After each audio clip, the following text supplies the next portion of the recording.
following program is intended for mature audiences. It's the music, movies, and shows you love. As if we care. And hate. You ain't gonna like it none. And love to hate. I didn't expect that at all. This is the Broken Remote. And coming to you live on tape on this Wednesday, September 14th, 2022.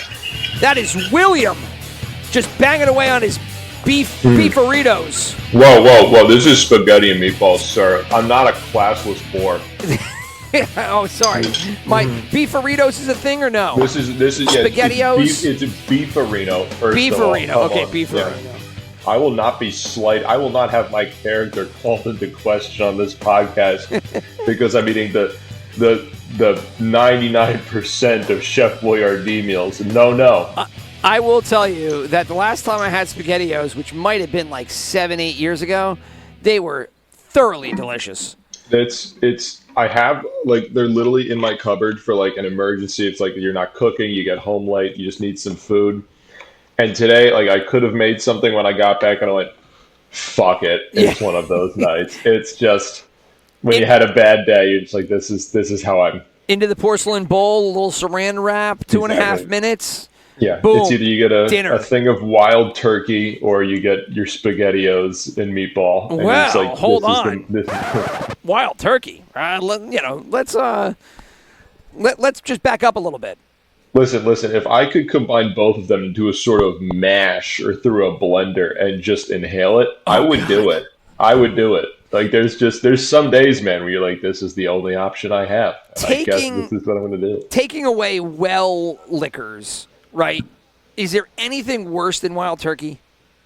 I'm glad you said it, because I also hate it. It is the fucking truth. I also hate it. I just have been, like, my entire life, people have been like, yeah, you're going to have some wild turkey. And you go, yeah, that must be a drink that people enjoy because I hear it brought up so much. In reality, it's complete ass. I mean, of all the whiskeys that you could grab and down, the wild turkey, no way. I mean, They do have like a pass. honey. There's like a honey whiskey, which I'm a big fan of. That shit.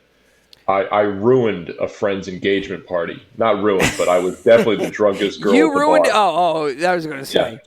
Yeah, I was definitely the drunkest girl at the bar. Where I was hugging a lot of people that night. Yeah, I was hugging a lot of people. Just picturing Thrill, exactly. all 6'4" you, just hugging an entire wedding party. 6'5", sir. My one friend who I haven't really been, I haven't hung out with him in years, but he had his new girlfriend that he was trying to show off. So, like, our friends growing up got engaged. And Should she like be shown off? First question. Which one? The one.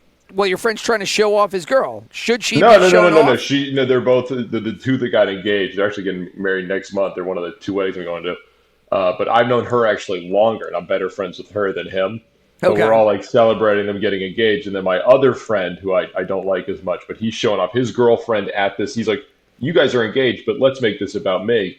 And so I come up to him drunk, and I'm like, hey, let's look through my phone and look at all these pictures of your ugly ex-girlfriends. Huh? And then he brutal.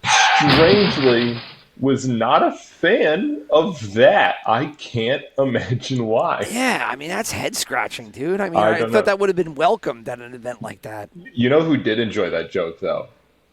Was probably his new girlfriend enjoyed it. She's like, see, I'm an attractive one, that means. Okay. I was going to say, the other drunk friend of yours at the bar who's just laughing at everything that you're doing. There's something about when, like, the person you're with, when you know that you're the most attractive person they've been with, that's just a real confidence boost. You're like, yeah, I won. There we go. So it kind of went over like the courtship of Rhaenyra at the beginning of the new Thrones episode. Yes, exactly. Which leads to basically a child murder, but not actually a child murdering. I loved that part. Like, I'm going to be honest, I was huge fan of that, where, like, there's just this dude talking shit, and then they just turn back and, 12-year-old into Transformers just stabs the shit out of him. Yeah, he got him. Yeah, he won. Good for him. He won. Yeah, get fucked, buddy.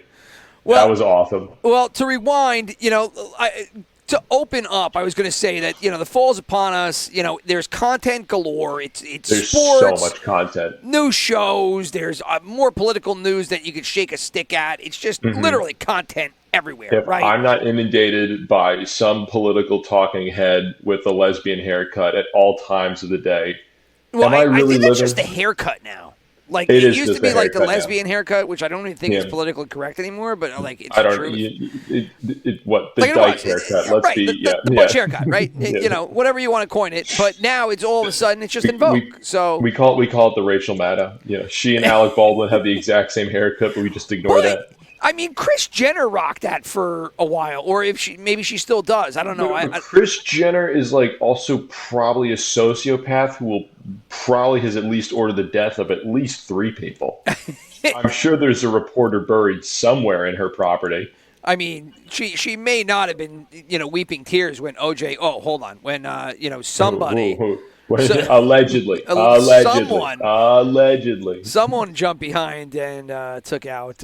Yeah. And it could have been any random person who may have, run a certain number of yards that was record breaking in a certain major American sports establishment, but we don't know who that could be. That could be anyone. No. And she probably didn't have anything invested in that because she wasn't hooking up with him or anything. Yeah, and she definitely didn't have a child with him. That's an impossibility. Yeah. I mean, come on. Her Chewbacca-looking daughter definitely isn't the daughter of OJ, despite looking very close to him. Okay. I mean, random NFL person. Hold on, but to that end.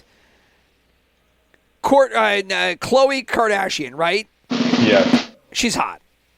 Which one's that? I forget. She's OJ's daughter. So I don't know anymore. She wasn't. They're all so. She wasn't. They're all she is now.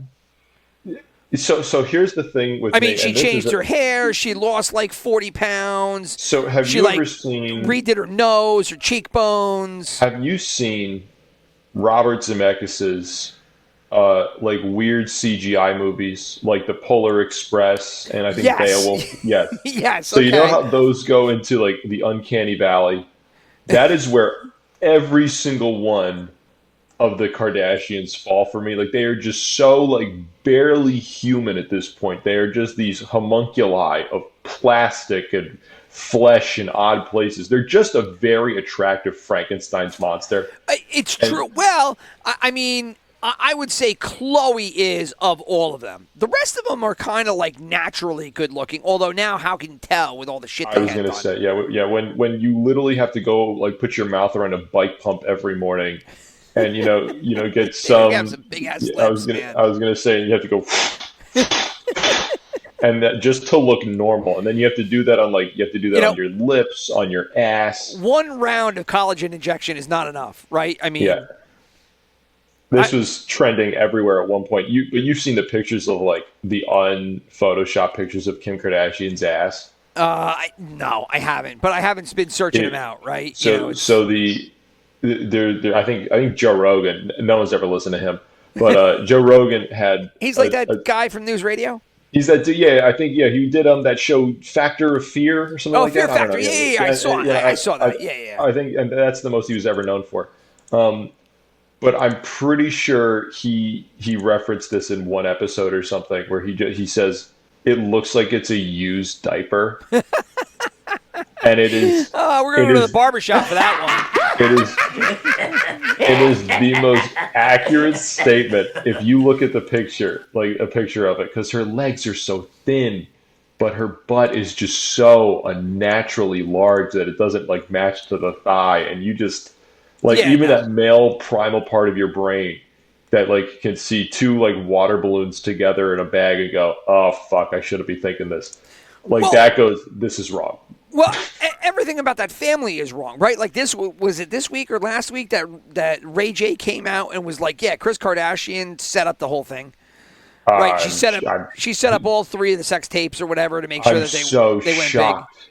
Big. What? And I guess that's an old rumor. No. Again, I don't follow the Kardashians in any way, shape, or form. I follow so much shit. Nor should you. Pointless shit. But I've never followed them, right?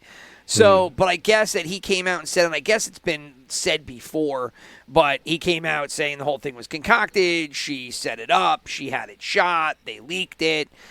Yada, yada, yada. And so, boom, they get money and jackpot.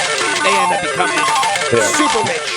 And now you have an empire of a family that rivals that of the ancient Romans. Now, you think looking in hindsight with the ancient Romans, I just plowed over you there. I should have let you go on that. Yeah, one. That keep going. No, keep going. No, I was going to say, do you think in hindsight now, even though they completely, ran through multiple different interviews of people that were going to finally wed Kim, that they're unhappy that they picked fucking Kanye because he went so crazy fucking psycho? I mean, dude, I am still trying to understand why women find Pete Davidson attractive, which, she dated him for like a year, right? Yo, and they ended that because obviously it wasn't going the way they wanted, right? Like, Pete didn't have what they needed.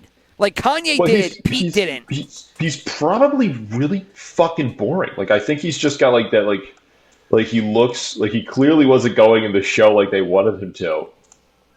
No. And as much as I'm not a fan of like his vibe that he gives off, like he clearly kind of wants to just be the one where you're just naturally unfunny. I mean, he's not funny. He's not funny at all, right? Can we just establish that? The one bit he had about Ariana Grande thinking his dick was big, and he's like, it's not. Like, that was pretty funny. I liked that. But every other comedy special I've ever seen of his always boils down to, so my dad died in 9/11. Yes. That was kind of a bummer. And by the way, if you make fun of me, that's fucking him. That means, and that's every stand-up the first 10 years of his career. It's just like this fucking pity point. Like, I could do the same thing. My grandfather died, or his family died in the Holocaust. And I'm still generational trauma. This one. Yeah, so I smoke a lot of pot. I smoke a lot of pot. Yeah. I get fucked up a lot, and there's really weird things that happen when you get fucked up. You see random shit. That said, who I really blame for the rise of his success is fucking Kate Beckinsale, who is fine How is as she hell. involved? Dude, she was like the first big name that fucked him. I'm pretty sure. Yeah. Like no one else, I think, gave a fuck, and then she banged him to get back at her ex-husband for some reason. Oh, Jesus! I don't know why I know this. This is why Pete Davidson? I don't understand it. Dude, I could know about retirement accounts or stock index things, and instead this is what occupies my brain. I mean, I got a lot of knowledge too. Useless knowledge like that too. Yeah. I just don't have any in this. Although maybe it's just because I'm a little bit, out of that, that era. Listen, you can call it whatever you want. I'm going to call it general intelligence over me. Good for you, yes. Yeah. I'm with you. Yeah. And I have a master's in general intelligence. Everything I've learned about the Kardashians or the British royal family, God save the Queen, has been against my will. I'll just put it that way. Hold on. Rewind. Can we talk about that for a hot second? Let's Not to do get that, on Pete Davidson, because, my last bit about Pete Davidson is going to be I remember seeing him on Opie and Anthony in the late 2000s. He was on Opie and Anthony? Oh my God, when he was fresh out, when he was doing the damn. So dude. the old Opie and Anthony was phenomenal because they had all of the comics. I mean, fucking all of them. They had, Louis C.K. before anybody knew who he was, David Tell, they had Patrice O'Neal, he did something they had cool, Bill right? Burr. Best Bill Burr didn't do anything in Philadelphia ever. So they had all of them, and they had nothing in Philadelphia. So they I still listen to that, but yeah, keep going. It's fantastic. It's just such a great bit, and if you have no clue what we're talking about, just type in Google Bill Burr Philadelphia and enjoy. So, but they brought on Davidson, and I remember, and I'm just like, he's young, and it's he's just kind of boring. And then all of a sudden he was on SNL, or maybe he was on SNL, and that's why they brought him on. But it was the same time. And then every time they brought him on SNL, he was just not funny. He's he didn't just do never anything. funny. He didn't do anything other than being I'm a stoner, and so he had one funny bit where he was, and it wasn't even him who was the funny part. It was, what was it? Fucking Adam Driver. It's Adam Driver who's the funny part of the bit, man. Adam Driver, it's where he pretends to be this guy called H.H. Simmons or something. He's this old dude. It doesn't matter. The point is, he was not the funny part of the bit And I've never seen him be funny in any of the bits on fucking SNL. Well, even when they bring him on to feature him on the desk for Weekend Update, he was never funny. Oh, I didn't know they did that. I don't watch it anymore. It's just like... I try to watch it. It's so liberal. It's just, and whatever. It's just, I don't care what you are, but the problem is that when you become too much of one side, regardless of what side that is, it's over. It's just too much. Yeah, I lost interest in it because I used to watch it all the time when I was in college. And I'm literally like a month apart in age from Pete Davidson, which is infuriating. You did something wrong. Your dad didn't die on 9/11. I mean, That's if my dad died in 9/11, then then the money would be rolling in. Oh, you'd be a fucking millionaire. A millionaire with a Hillary Kim Clinton Kardashian. tattoo and Kim Kardashian's kids' names tattooed on my neck. I mean, that was a smart investment. Well, that one. Oh, did he really do that? Yeah, he did that. Yeah. Once again, I know all of these dumb fucking things. All stupid up in here. I wish I didn't know this, but I do. Here we go. Glad I'm using my college degree for good reasons. But yeah, no, she used that. He's just. When I watch it, you had Jason Sudeikis and fucking Bill Hader and Kristen Wiig. And like Seth Meyers wasn't great, but he was a good Weekend Update guy. He was a good Weekend Update guy. He was a good Weekend Update guy. Like I don't like his current show. It's terrible. It's just it's out of all the late night ones. I think say. it's the worst one. I think it's the worst one out of all the late night shows right now. Well, I think they're all terrible. I mean, to be honest, they're all terrible. But like his was the one where I'm like, Jesus Christ! Like it's like not even. I mean, we like go Kimmel. I know can be funny. Colbert was hilarious once upon a time, but he's like not when he was on that show. I mean, maybe when he was on Weekend Update, not Weekend Update. Jesus, what am I talking Colbert about? Report. Colbert Report. Yeah. No, well, before the Colbert Report, when he was on the Daily Show. Yeah, I thought he was good on the Colbert Report. Maybe that was just me being young because I just didn't pay attention to the news at all. But I thought he was hysterical. See, I thought all offshoots of the Daily Show became worse after they left, with the exception of wasn't Steve Carell Daily Show material? Yeah, he was there for like a bit. So is Ed Helms. Like they all make their bones of it, and then like all of a sudden now we're getting like, and now featuring Samantha Bee, and you go, did she come from that too? Yes, she did. Oh it was my her and her God, husband. she is terrible. She was good. No, she's not. No, she was on the Daily Show. She was good. Yeah. Well, that's what I'm saying. People are good on the Daily Show, and then they're like, oh, it's the writing. It's not them. Yeah. It's what's that one thing where it's like you're a great bit player or you're a good like side character, you're not a good protagonist. And that's just what the Daily Show did, where they went, this person who was good for like a good 2-minute clip on the Daily Show, what if they had 40 minutes all to themselves 4 times a week? It would sound like this. But it did. That's why Steve Buscemi rocks, right? Because he's fantastic. He always stays in his lane. Never leaves it. Yeah, everything he's in, he just adds value to. He's in 30 Rock, which is a great show. He's fantastic in that as like this random side character. He's Steve fucking Buscemi. He's a great actor, and he's like, I want to be this random side character that makes bit appearances. He's fantastic in that. He's great at Boardwalk Empire. He made my childhood with the villain of Monster Inc. Fucking love Steve Buscemi. Now kids are gonna grow up with Pete Davidson teaching them how to smoke a blunt on Sesame Street.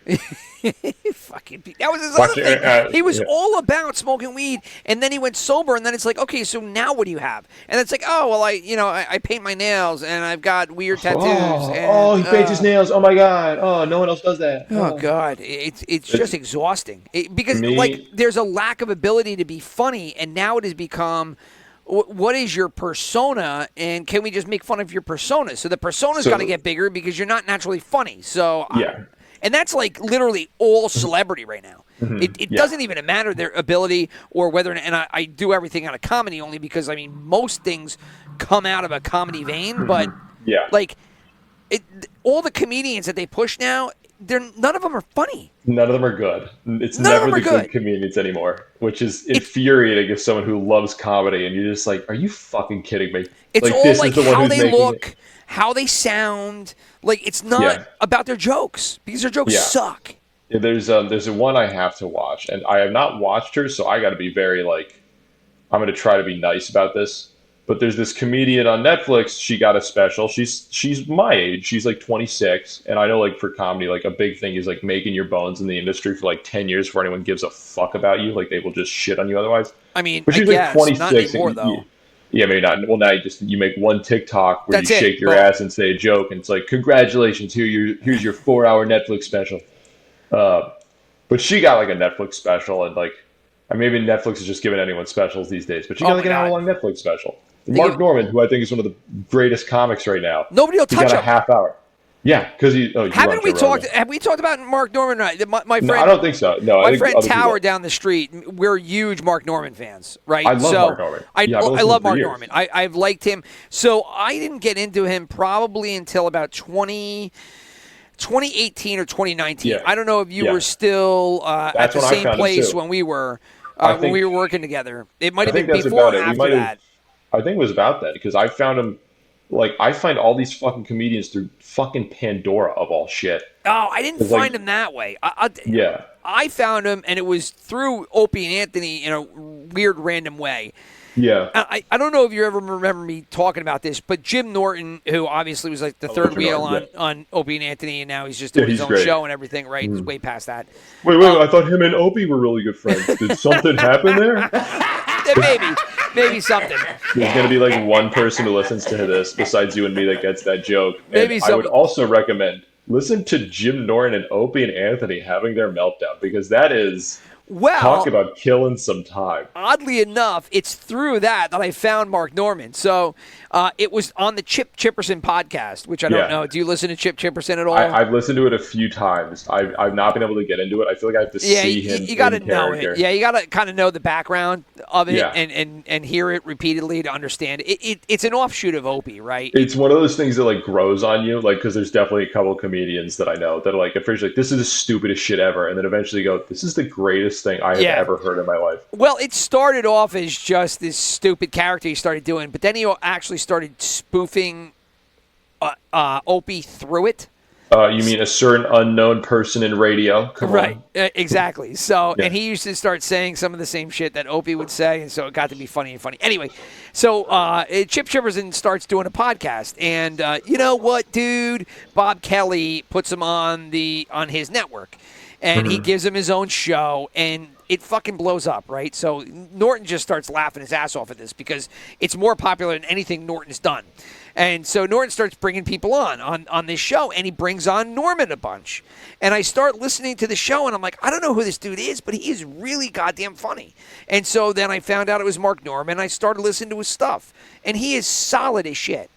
He's so good. I've been showing it like, because I have a bunch of like family members and stuff who aren't as into comedy or they're not as in like darker humor, and I show him to people, and everyone fucking loves him when they hear him.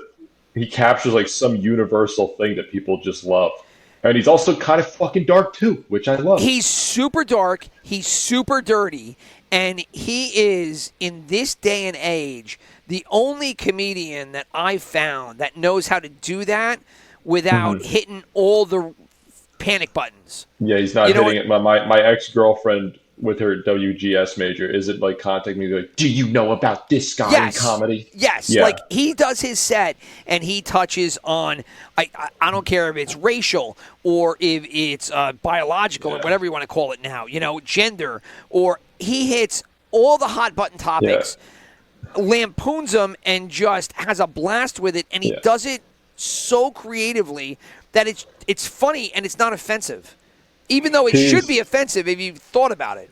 I mean, his jokes are basically in my quickest improv version of him. It's like, yeah, me and my girlfriend, she kept snoring while we were asleep, and she would scream me. So finally, I had to break up with her, for being a fucking Jew. Hey, and comedy, Mark Norman. Comedy, yeah, comedy, yeah. He did. But there was fucking awesome. He's great. He was doing these shorts. And, I guess there's a part of his set that he just ad-libs and he lets people shout out things from the crowd. Yeah. And somebody pointed to a guy next to him who was in a wheelchair. And he just started, ripping on the wheelchair guy. and just like saying things like, well, I'm doing something that you can't do, What are you going to do? Walk over here and beat me up? Yeah. Hey! And stuff like, and somebody would walk by him and he was like, hey, stop teasing him, please, Stop teasing him, Jesus Christ. And it was so fucking funny, but it was like, it wasn't offensive, even though if you thought about it, like, yeah, he's making fun of a guy in a wheelchair. Yeah, for 3 seconds, you go, wait a minute, what the fuck? Right, but then you're laughing and you're like, oh shit, no, this is good. Yeah, he's fantastic. I love him. He's great. He's going to be in New York City, October or November. Oh, I'll find the date because like I mentioned, my buddy Tower down the street, we were talking about going to see him. My friend saw him, I think he saw both. He saw him and Shane Gillis, and he said both of them are fucking hysterical, which I am so down to see them because I'm like half the reason of listening to the Joe Rogan podcast right now is just when those two are on doing that, like, Protect Our Parks thing. I just did a purge of all the podcasts that I have not listened to, and the only ones I kept were the ones with Norton and Norman, and I think there are 2 of Norman on Joe Rogan from like years ago, and I just haven't listened to them yet. Yeah, they're good. Whenever he's on, it's always great because he has just the craziest fucking stories. He's just great. He's the antithesis to Pete Davidson, where I love him. His humor is good. He's just make him a big name. Yes. Yeah. Why? I don't I still, and this is going to bar talks that I have with friends of mine who like him, specifically the guy I was mentioning down the block that I go and hang out with a bunch. How does somebody like Norman not hit? Right, like I think he just hasn't gotten the exposure because I think it wasn't until no one knew who he was that I'm friends with, unless it was my one friend Alex, until he was on Joe Rogan that first time, and then all of my other friends started being like, "Oh, Mark Norman, I know him," and I'm like, "Okay, now he's getting the exposure he very much deserves." I mean, but how did Samantha Bee get exposure when she popped up on TBS? I was like, "Who is this?" I can tell you right away, she's not funny. Show. She was just from The Daily Show, as far as I'm aware. That's how I knew her. Like when the big gigantic but there was that other woman. There's that other woman from The Daily Show the Kristen Schaal, and she's fucking hysterical. And yet then I don't know her. She's if you heard her voice, you'd be like, oh, this lady. She's funny though, and she's not in politics. You'll see her in TV shows as like side character actors. Okay. She usually, she kind of gets typecast as kind of like more like weirder, eccentric women, but she's genuinely funny. And she had the best kind of gender slanted bits in The Daily Show, in my opinion. The same thing Samantha Bee would do, but it wasn't as shrill. Okay. But, I mean, I have a perfect example. So, and I think that we've talked about this before. Maybe not. I'm not sure. But on Netflix, they have this show Nailed It, and it's a cooking show. My kids watch it with my wife all the time, and they've got this big, giant chick broad named Nicole Byer, who is the host, right? Yeah. Oh. And she, in the show, is not funny at all. And I don't know where she came from. If we were talking, or maybe I'm looking she her up came right from something, and I don't know what it was. But anyway, she just does this show, and everything she does is she just sings it. Wait, I have seen her before. And this is all she does. So if she wants to be funny, she just sings. So if you and I were talking, and I wanted to say something funny, I would just do it like this. How many times can I do that? It's like that's comedy. Hey, comedy. Netflix gave her a special. They gave her a special. They gave her a comedy special, and Mark Norman is pushing out his own stuff. She was a fucking stand-in on 30 Rock, and they're making it seem like she was one of the main characters. What the fuck out of here, Wikipedia? She was literally a side character. Not even, she was the stand-in for a side character. I cannot even tell you how unfunny this chick is.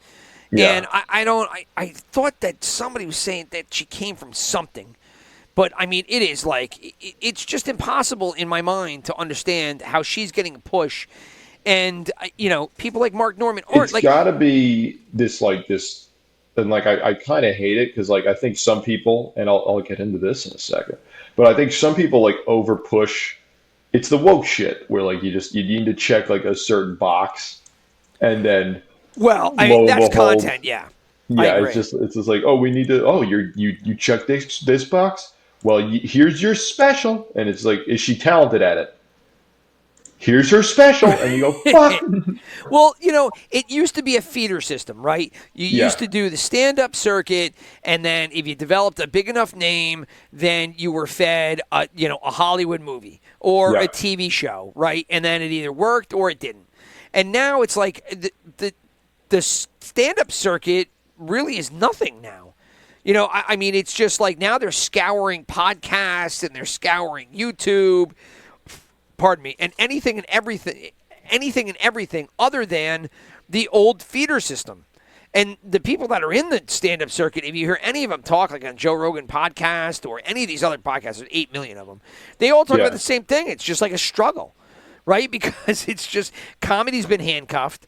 You don't know what to do, what not to do. And then if you come out and you are offensive, you're basically labeled like right-wing and extremist.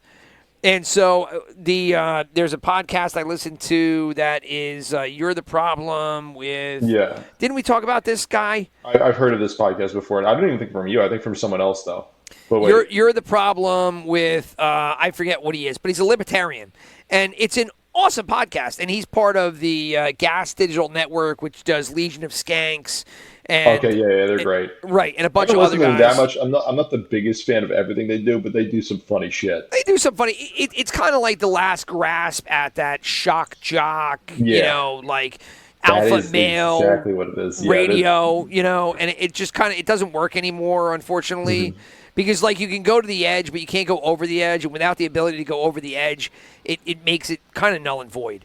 But this guy is a comedian too, and he's just really funny. And their show ends up being like overtly political. That's what the whole point of the show is.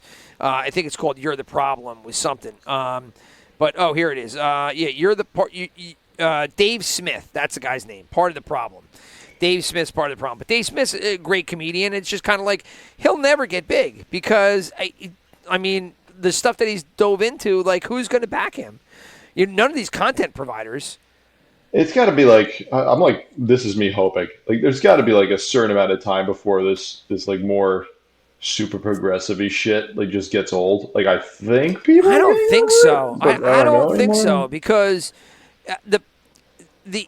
the issue now is that the big content providers who it used to be Hollywood, now it's like bigger than Hollywood. Now it's tech, right? Because instead of having the Hollywood companies, now it's Netflix and Amazon and then you go on Paramount Plus, but Apple TV. Those are the guys that are giving shows to people.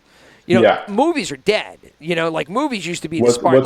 what's a movie? You mean Disney remakes or Right. Disney's superheroes or Disney animated movie? What is a movie anymore? I don't know. Yeah.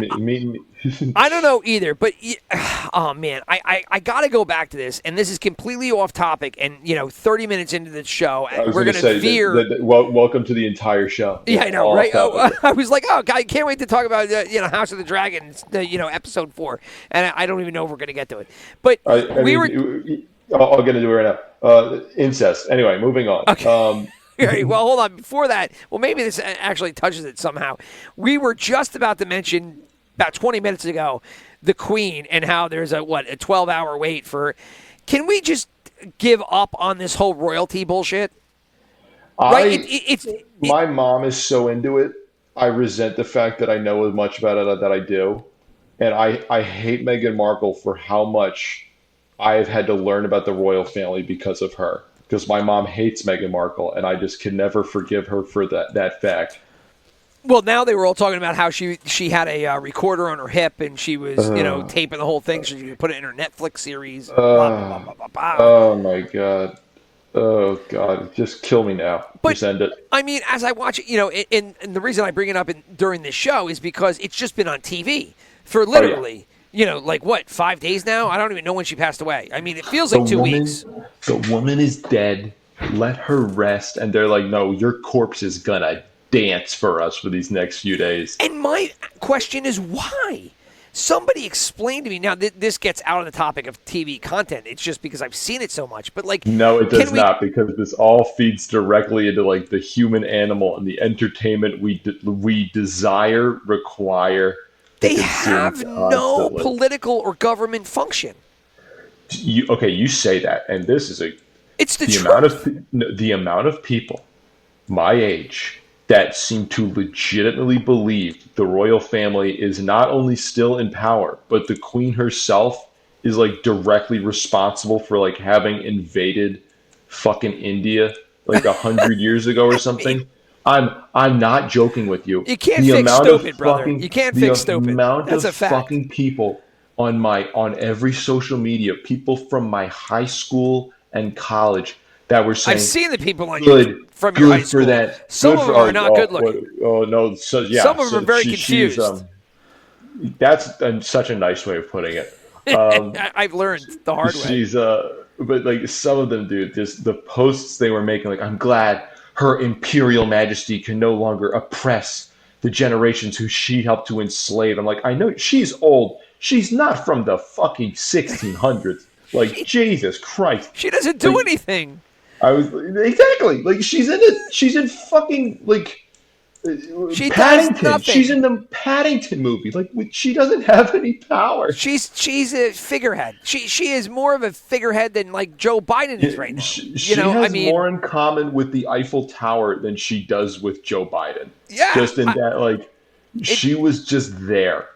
It's just ridiculous that I just watch this and I just think to myself, I don't what the hell is the royal family? Oh, that's right. It's nothing. It's just what things used to be, right? I mean, and I cannot wrap my hands around the significance that's been placed on this by every single news and media. I mean, it's like, what? Well, that's because you're a bigot, Rich. That's why. I guess. Because if you weren't a bigot, then maybe you would understand why Her Imperial Lord Emperor Palpatine had to die finally.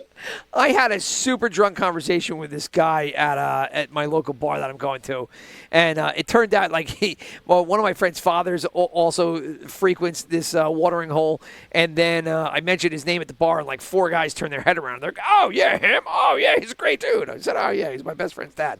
Anyway, so I ended up having this conversation with this one guy, and we're just going back and forth. And I go, "You know what? I'm not from the Republican Party. I'm not from the Liberal Party or the Democratic Party. I'm from the Logic Party." And we just started laughing, and he was like, "There is no such thing." I said, "No, I am. I am part of the Logic Party. My brain thinks, and it registers what comes through my eyes and in my ears." You're not allowed to do that. You're not allowed to be special. This makes sense or it doesn't make sense, and it's just constant confusion on my part.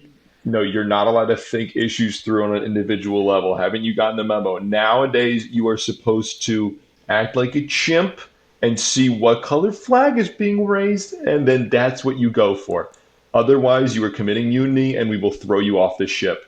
Do you want to be thrown off the ship? Again, and this is because it was on TV yesterday, and I don't want to send us down the political road yet again. Exactly. Because I know it's all tied together. I definitely have a tendency to do that, and I hate to drag you with me, but it's not even because everything is just so like the fact that The Little Mermaid this week is trending on like Fox and like NBC. Oh, okay, all right. Let's get to that. Hold on. Shit. I just got to finish this. Did you see that Biden speech yesterday?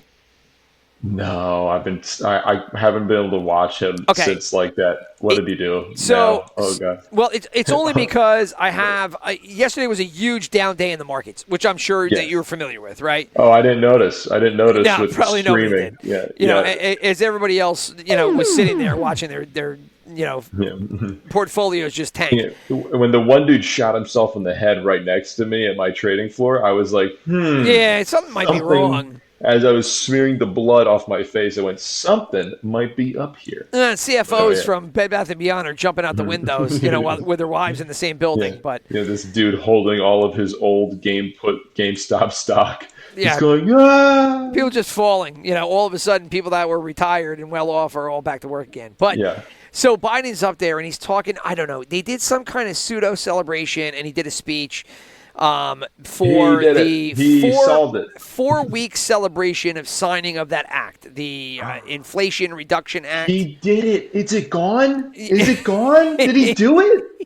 he signs it, and they decide to have a celebration. Oh, but 4 weeks. Oh, he must have solved it then, right, Rich? That's it. Of course he it? did. And so, of Oh, course, boy, I'm so excited. Fox News, reveled in this because he does this on the biggest down date. Now, they also did it on the same day that they did the CPI print. And the CPI print was an absolute disaster, which resulted in a complete flush of the market. And they scheduled all of this on the same day. So you think that's not contrived? Well, I think so. I mean, but I guess I got to listen to something after this now. I was going to do homework. You just got to watch it, and you got to watch. You got to get the clips where Fox News brings him on with a super in the lower right corner of the stock market just tanking, and him standing up there being like, "We've done it. We're doing all this. This is the biggest piece of legislation in the past 10 years."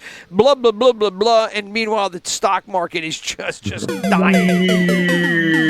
And it was just a very very funny visual, visual and audio. At the time. So, and that was yesterday. So, again, that was my, and it was on TV, so it's kind of relevant to the broken remote. But anyway, so you were going into Disney from that standpoint and the woke Little Mermaid, which I have only heard about, but I have not been cued in on this story as well as you have. It's a gem, my man. It's a gem. So the quickest way to put it is, so there's this. So Disney has been on just as a quick background. Disney, for anyone that has somehow missed what has been clearly happening these last few years, they have been making it their mission to remake every classically animated movie they have ever made for seemingly no reason. And they did Lion King. They just made a worse version of Lion King. They did Beauty and the Beast. Well, they're doing the remakes predicated on them being live action, right? Yeah, live action, which is like. Because the people need it. People need to see this shit in live action. People need to see Dumbo with a real version of Jim the Crow. Which is like, what? That was a character in your movie? Oh, God. Nobody asked for this. Nobody asked for the animation to be real life. Now, they did it with something, and it looked cool, and then they were like, oh, we'll do it everywhere. And I don't know what that was. Maybe you can remember. I don't remember. Well, did Maleficent first, which was like basically Sleeping Beauty, and like the concept, like the selling point for me, I watched it on a plane, was that you're like, oh, Maleficent was the bad guy. She was badass. And they're making Angelina Jolie, who's hot, and she looks just like her. This is going to be cool. And then you watch and you go, this is awful. That might have been the jump-off point, because I'm trying to think of after that. Well, if you want to go to the real jump-off point, I mean, the real time that they tested that was way back in the day before your time, than when they did Beauty and the Beast on CBS, and they did that with Linda Hamilton. And so, then they did Beauty and the Beast again in this era when they did all these remakes. This time, and that might have been 3D. That's right. You need 3D. That's right.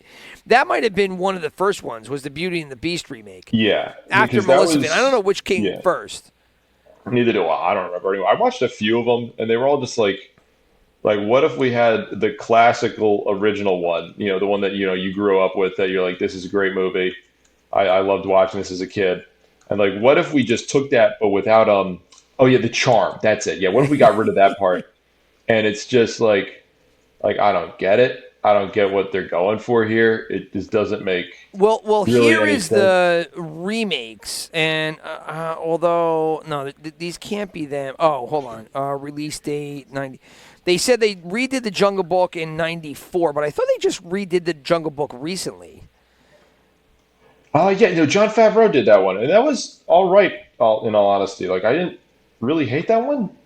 Yeah. Which maybe I should have. All right, here's your Maleficent. I think this is getting back. All right, so Alice in Wonderland, Tim Burton did that one. He did that one in 2010.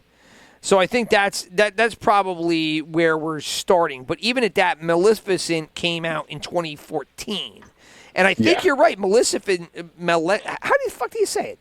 Maleficent is what I think it is. Yeah, okay. Good luck saying that. I can't even say the name of the company I work for, so no worries. Because that started off, because after that, it went Maleficent, Cinderella.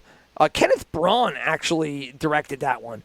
Jungle Book, which was done by Favreau. That was 2016. Alice Through the Looking Glass. That one was good. I actually liked, I don't care about the Jungle Book movie as much as like the other ones they remade, but I still like that one. I thought it was fine. You know, I it didn't wasn't. see that one. It was more just cool because there was actual like 3D animation in it. It wasn't just like them pitching it on all being. Okay. Like, they had Bill Murray voicing the bear. Which Oh, did they really? Okay. Yeah, which is like, I'm down for. Christopher Walken voiced the giant monkey dude, which was also cool. Bill Murray was on the back end of jumping the shark. I mean, now he's completely jumped the shark, but 2016 he was probably okay. Yeah, I mean, he's just every fucking Wes Anderson movie he's in now. But fucking, but yeah. So they keep making all these movies, and they're just kind of progressively getting more and more just like so bland that like nothing isn't even what they taste like. Like you just like you see and you go, "Ugh, this is gross in my mouth" because of how disgustingly just no character this has.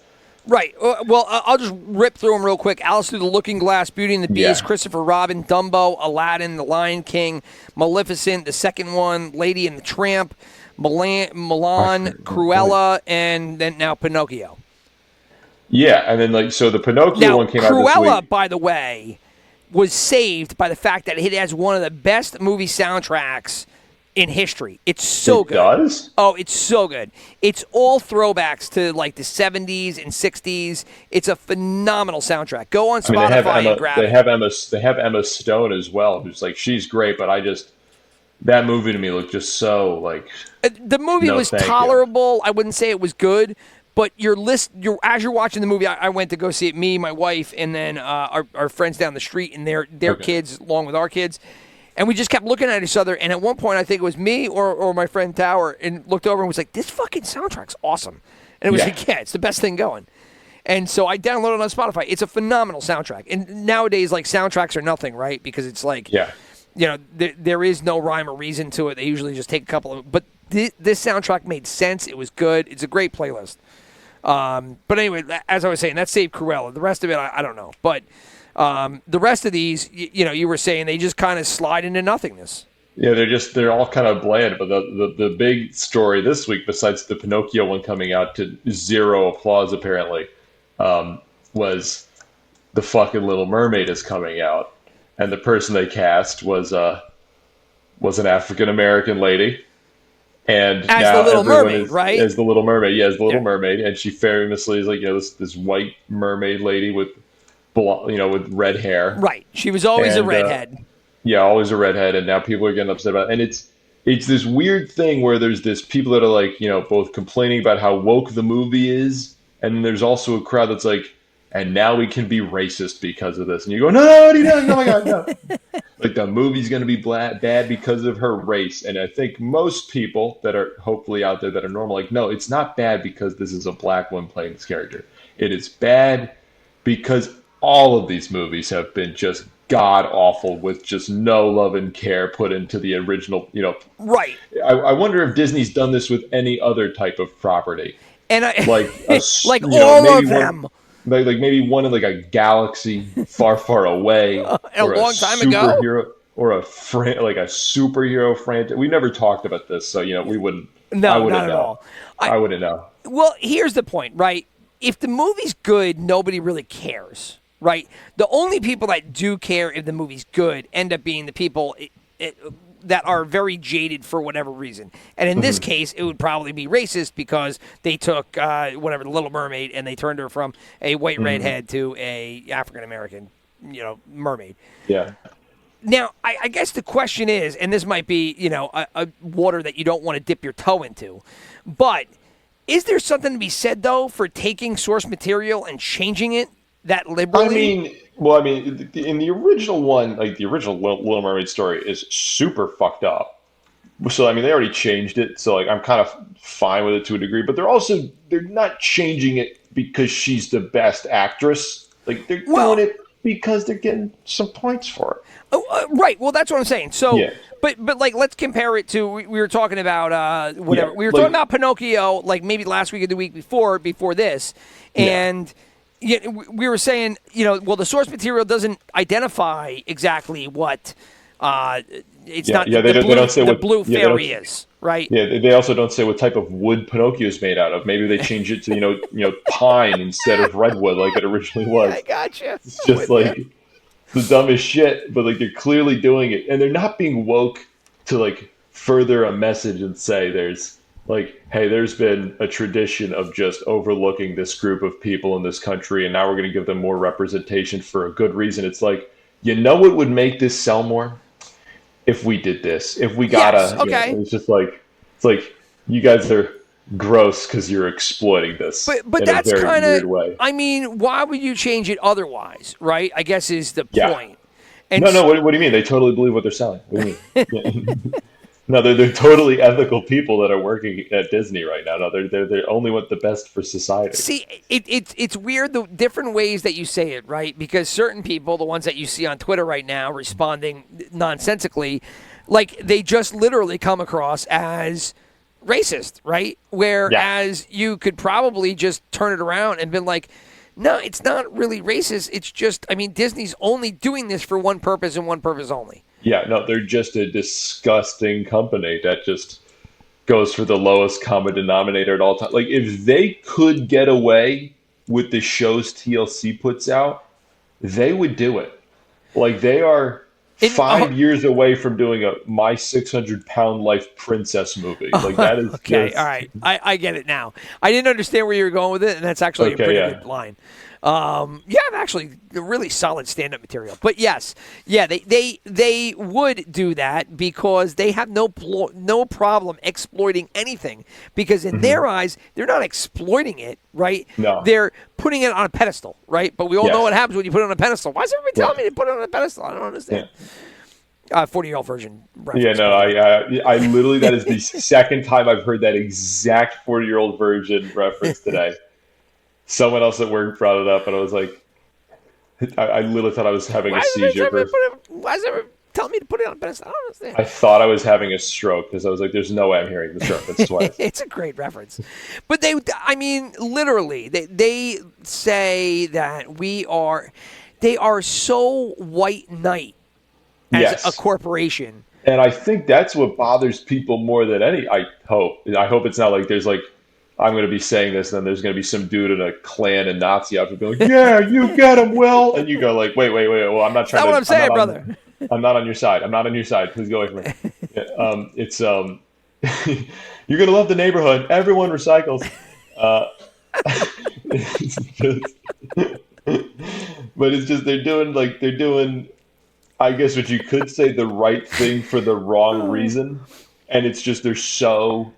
Like maybe they think they're sly about it, but they're so obviously not. But rewind, is there the right thing for the wrong reason? Because if you think about what they're doing, I don't even think it's the right reason. Yeah, and it's not. It's like this is also not the right thing to do. Like what the right thing would theoretically be, make new original content featuring these types of characters, and they're just so. Yeah, there and you it's go. Just like, but then here we go. Here's how we get the catchphrase into this week's episode. You know why they don't do it? Because they're tired. They're so tired. They're so tired. I'm tired today. They're tired. I can't write a new classic movie.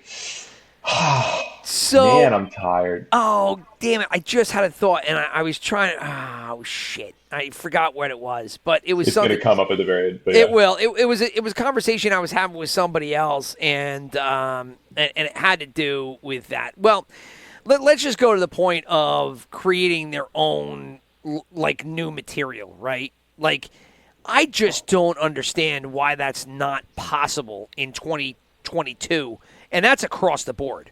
Yeah.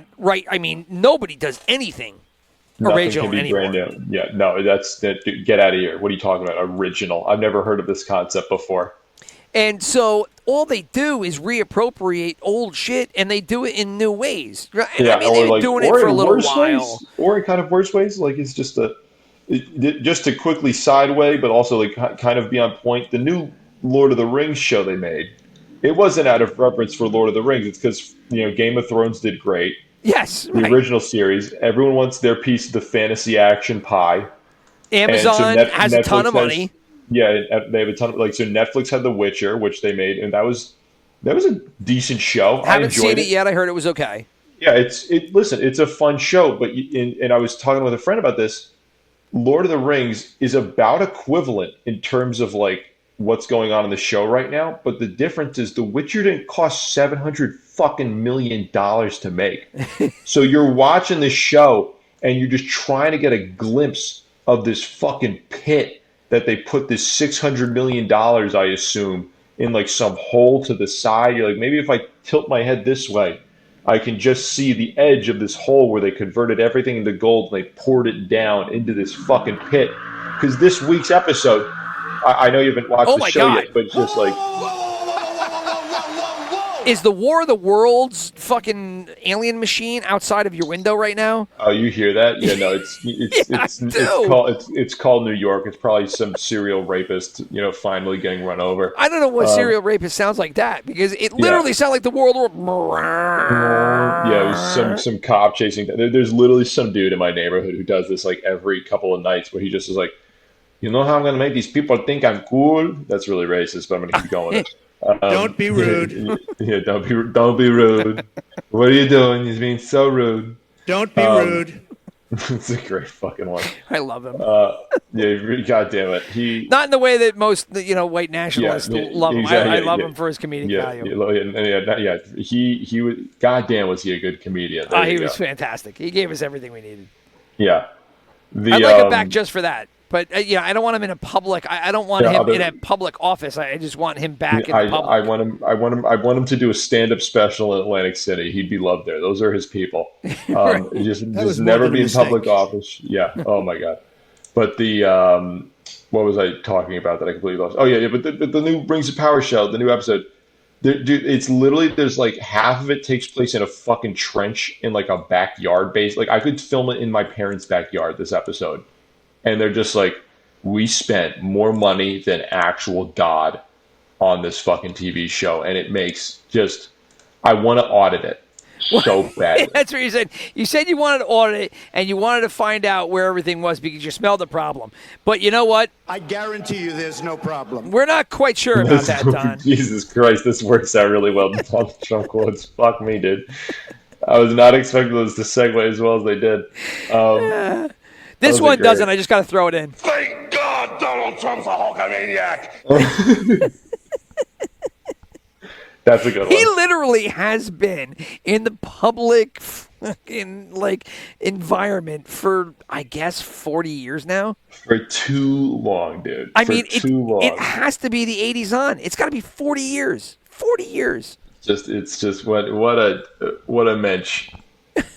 Unbelievable. What a character, dude. And for the people that aren't old enough, that's the great Hulk Hogan. Thank God Donald Trump's a Hulkamaniac. I've heard of him before. He's that guy from that show, right? Yeah, he's got a couple of shows. The She-Hulk. He's from She-Hulk. That's what he's from. Oh, Jesus. Yeah. Well, let's rewind.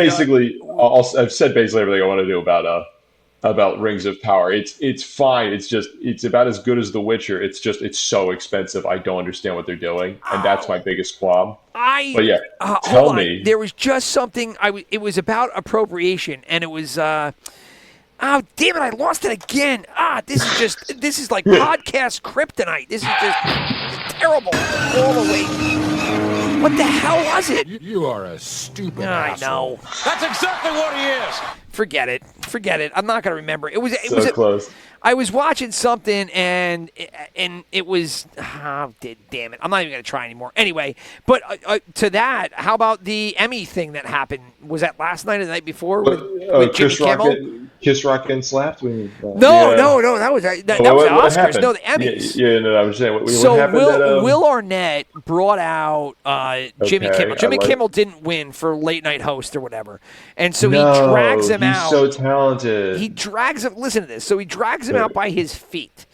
And then Will Arnett does this whole stand-up on how, he didn't win for the 17th year in a row, and he got into the skinny margaritas in the back, and so basically he's all shit-faced and he's passed out, all drunk. But who is? Oh, wait, Jimmy Kimmel is? Right. He's on the ground, and he's just laying lifeless on the ground. So, I mean, literally, Arnett dragged him out like down the. But he wasn't actually drunk, was he? No, they were just. It was just a It was a fucking bit. yeah. Okay, yeah. I'm like, wait a minute. Well, you never know. Like, Yeah, Jimmy Fallon's true. apparently, Yeah, no, Jimmy Fallon's apparently really into the sauce. It's just a bit, and then he is, isn't he? And so, I mean, they go Man Show. All that. Think about that, right? Think about Jimmy Kimmel and where he is now and where he started from, which was the Man Show with him and Carell, and basically girls are you jumping around on trampolines so their boobs would bounce, right? Are you saying his average fucking comedy wasn't classic? How dare you, sir? I know. And when they came out with the Man Show, do you remember how big of a hit that was?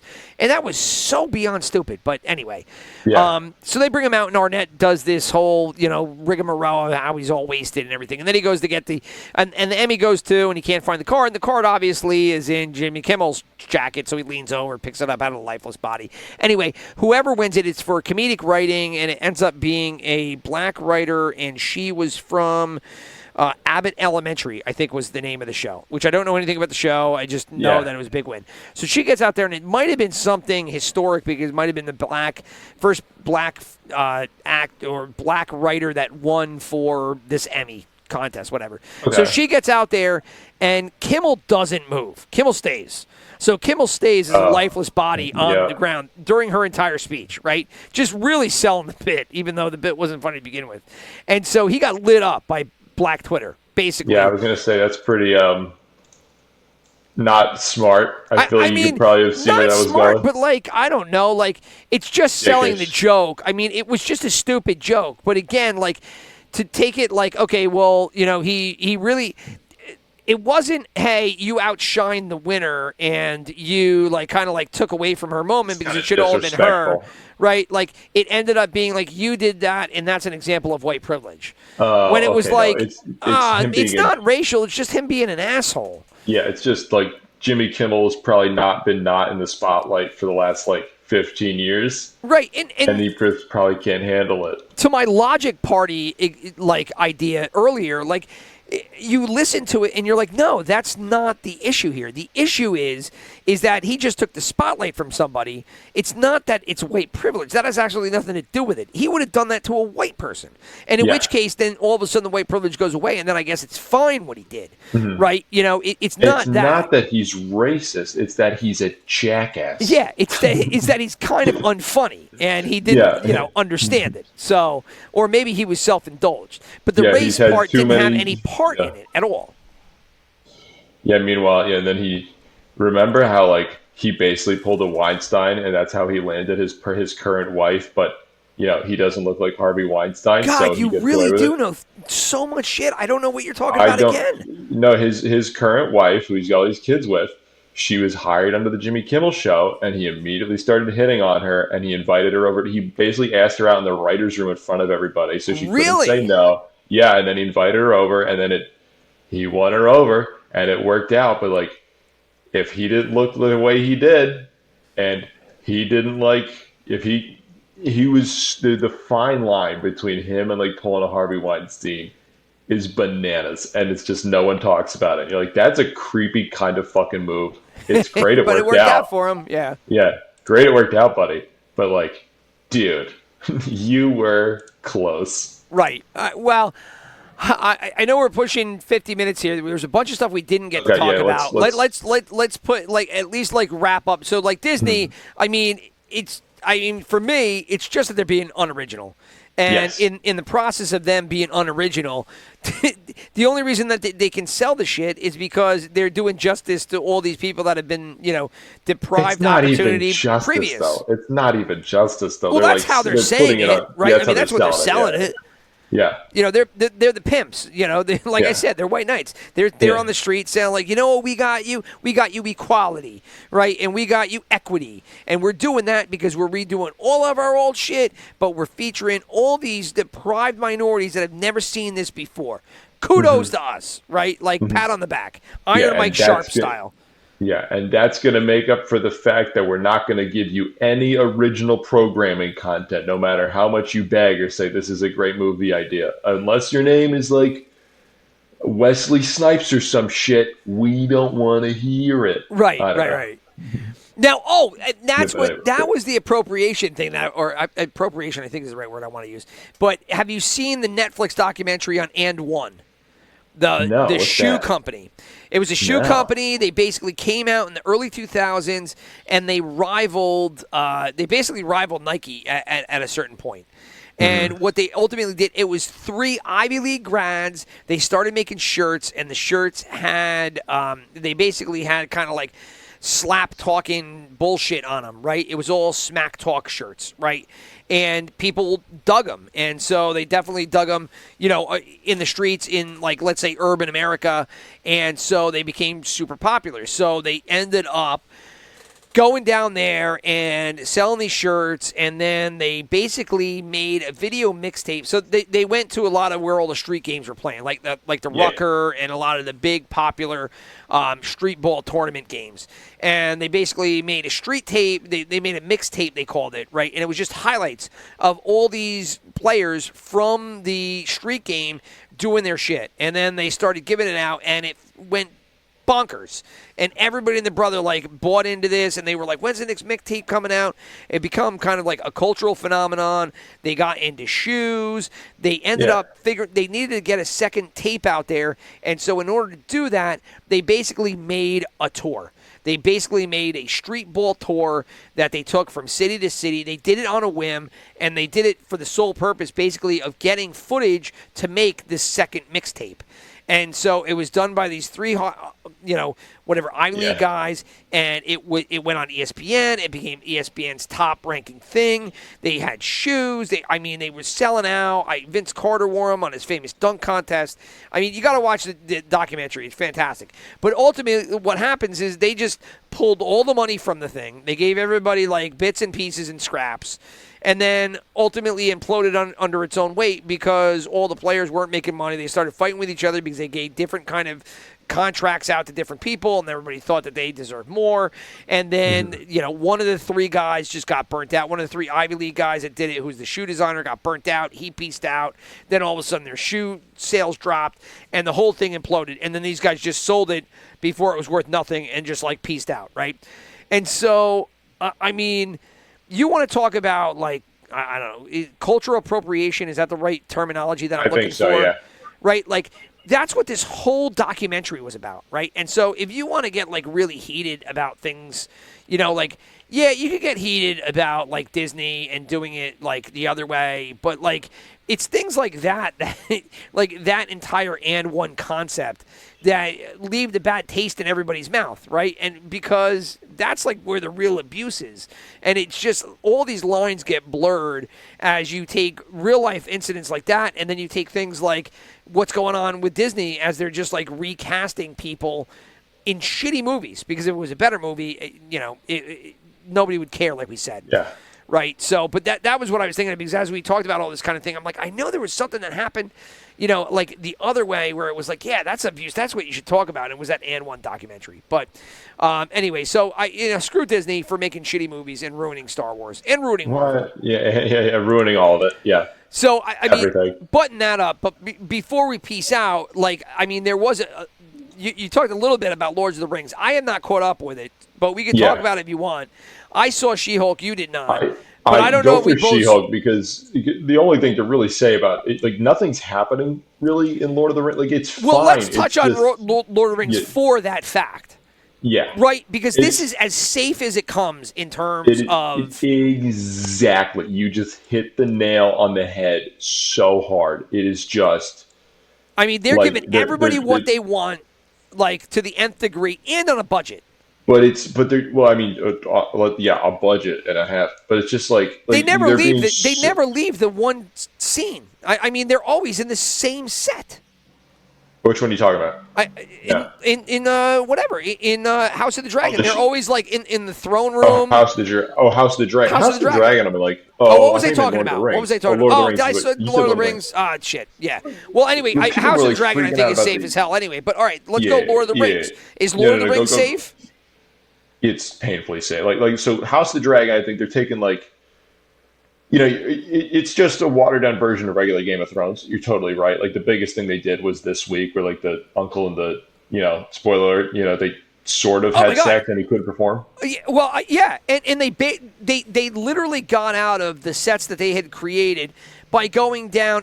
I literally thought I was watching Defenders on Netflix, or in the Marvel show that they mixed everybody together, because I was like, oh, here they go. Here's a small, tiny alleyway where they don't have to spend too much on the actual set design. They can make it look like it's like the inner city, when it's like, yeah, this is probably like some back alley Hollywood like set that's like done for like, $1,000.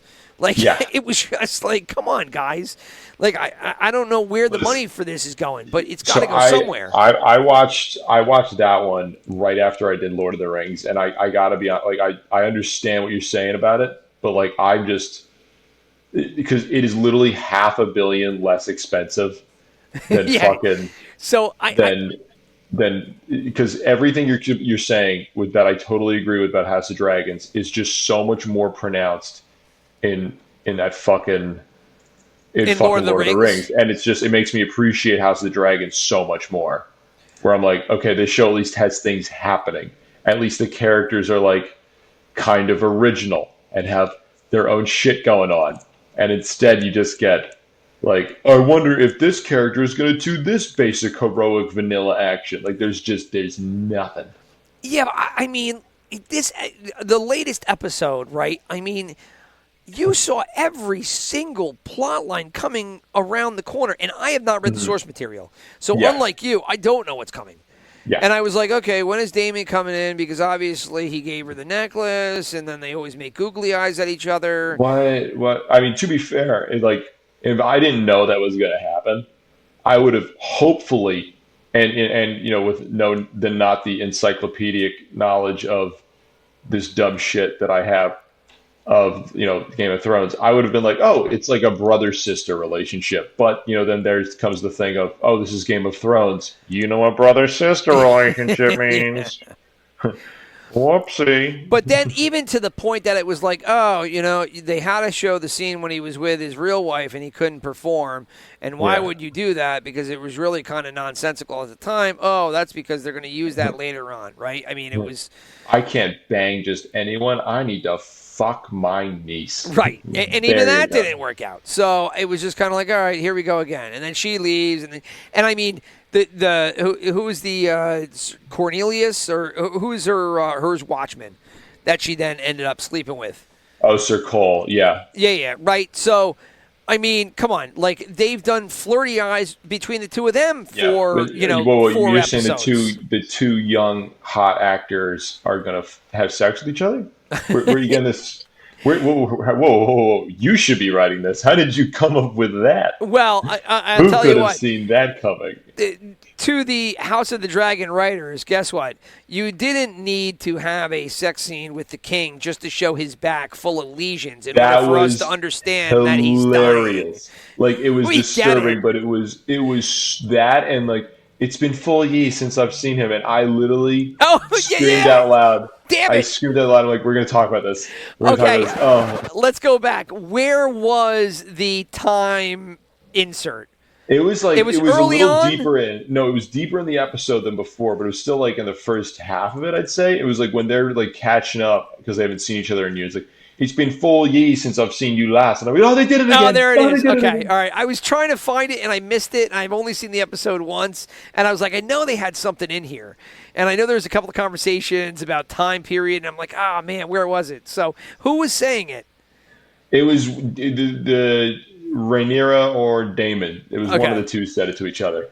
So, and for anybody trying to follow along at home that doesn't understand, we talked about last week about how, the show is so heavy-handed in the fact that they don't want to do supers or do anything in the beginning that tell you exactly how much time period has passed. Mm-hmm. But they have to establish it because they're covering like 30, 40 years during the course of the show. So they end up doing it in really trivial dialogue at the beginning of the show. But I kind of love it, though. Because it's so forced. It's like remember in Avengers Infinity War when like Captain America comes out of the shadows to grab his shield and everyone starts cheering? Yes. That's to me when they do these time things. It's been 4 years and I just stand up and I just start clapping. I go, there it is.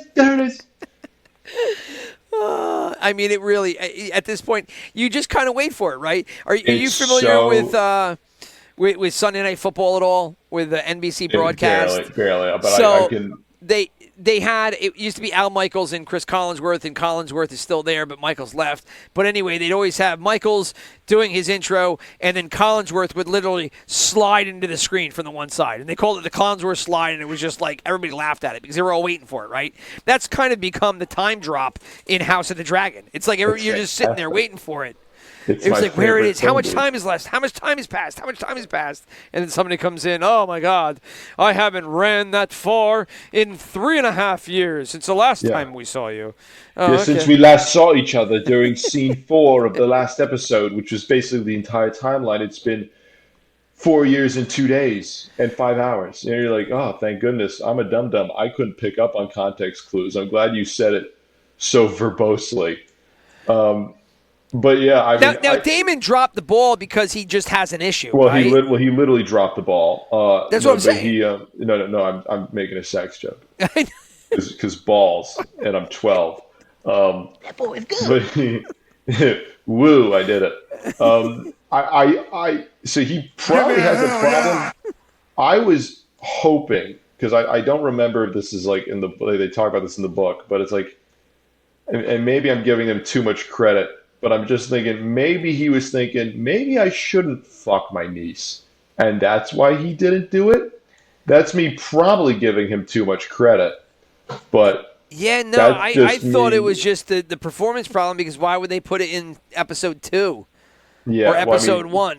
How's he going to want to fuck his hot wife when he's got his fucking hot niece right there? I mean, come on, use your head, man.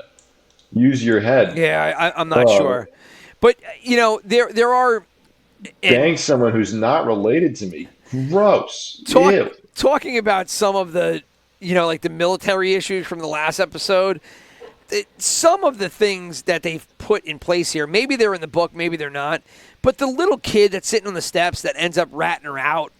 Yeah. Like, I mean, come on, seriously? The book is so much more broad than that, because it's really just like, it's basically like bullet points of like, this happened and this happened and this happened. It's so weird how he structures it, because it's not like the other Game of Thrones books at all. But like, how, number one, like, why? That's the kid that picks her out?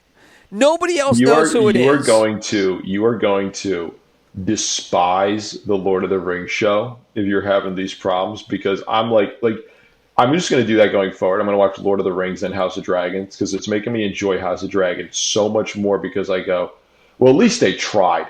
It's just, I get it. All right. It's just like, I don't know. I'm with you, but at the same time, it's just like, God, Lord of the Rings just doesn't even know what they're doing right now, man. Well, you're a huge fan of Lord of the Rings, correct? I love both of them. Lord of the Rings was my Star Wars growing up. Okay.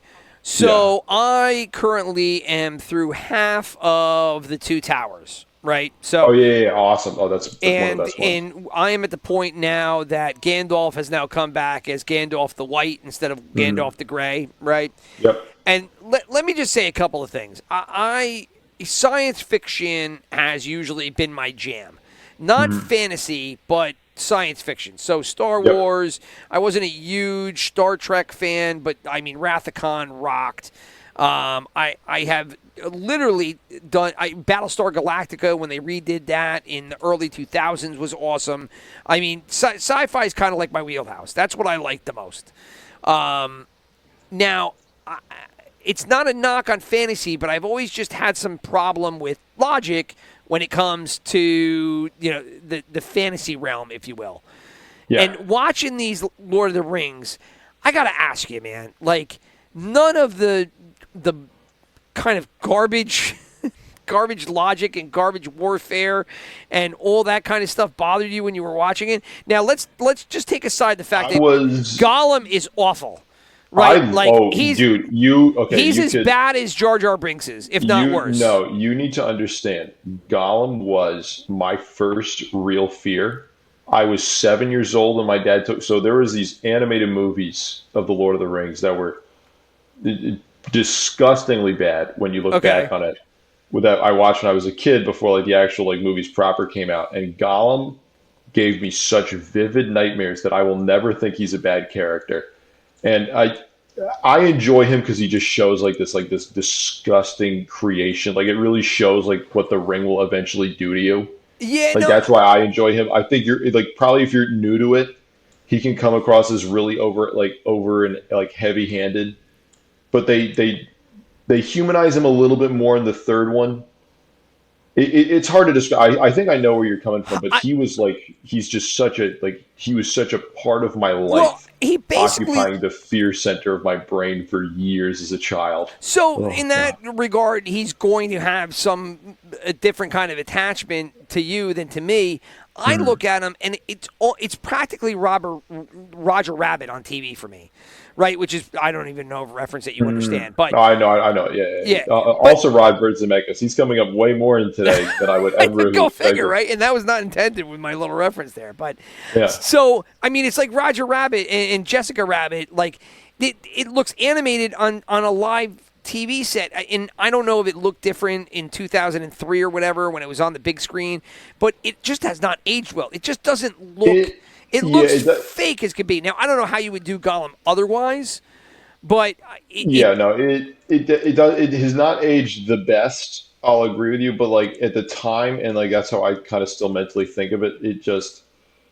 It's aged really well, all things considered. Like the practical effects, because they do this if you ever watch the Hobbit movies, which are like the prequels, but they basically do an exact thing that Lord of the or Star Wars did, where they just go, what if we over CGI'd everything before we did CGI, Gotcha. and they just like the orcs look, I think, super badass, and I will give the TV show credit for that because the orcs look badass in the TV show because it's practical. well, the orcs look. I think the orcs look good in the movie.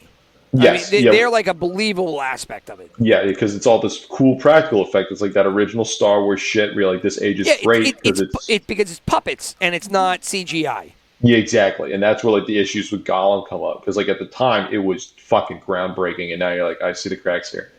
But in the Hobbit movie, all the orcs are CGI and it looks so much worse. It's I would think so. I mean it looks even at the time it looked bad. The Star Wars prequels prove, if they didn't prove anything at the time, they definitely have proved now that doing puppeting and doing actual tangible 3D physical special effects blow the doors off computer animation.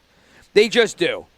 And yeah, they really do to like a crazy degree. Yeah, and I mean, even it's like if you look at the shark in Jaws, as soon as you notice the gaps in the mouth so that the mechanical trap can move to close and open the mouth, you're just like, that doesn't look like a great white shark at all.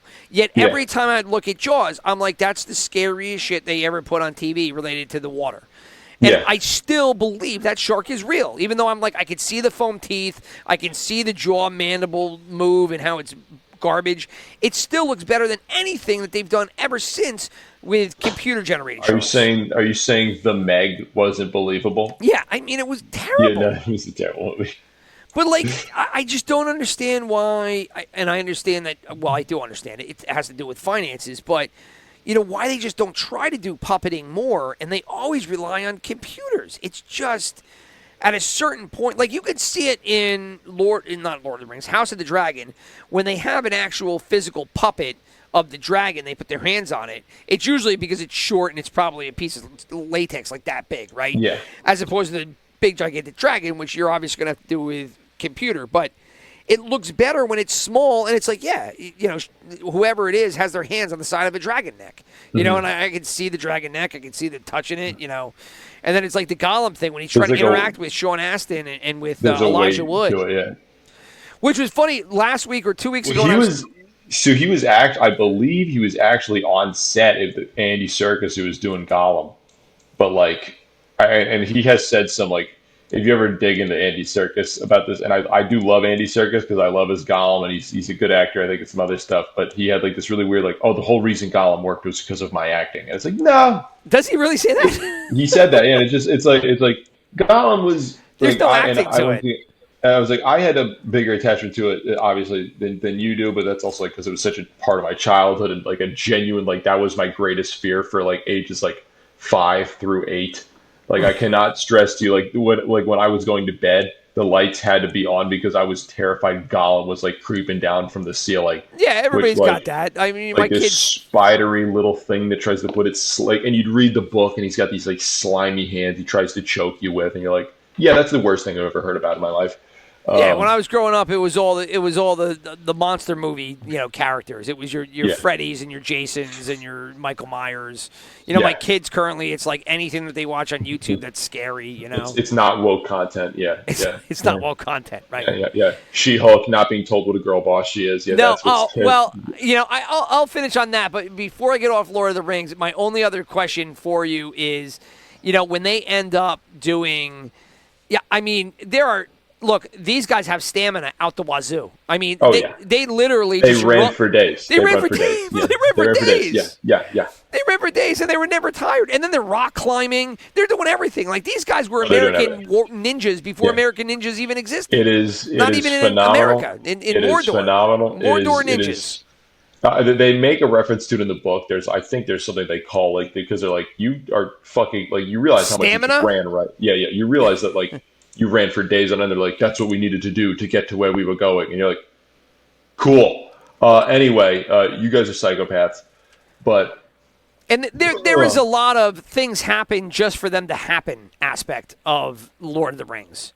Which part you mean? Like they find Gollum when they're lost on the rock cavern, right? Like they're lost, they can't find anything else. Gollum appears. Oh well, no. He was following them for days though.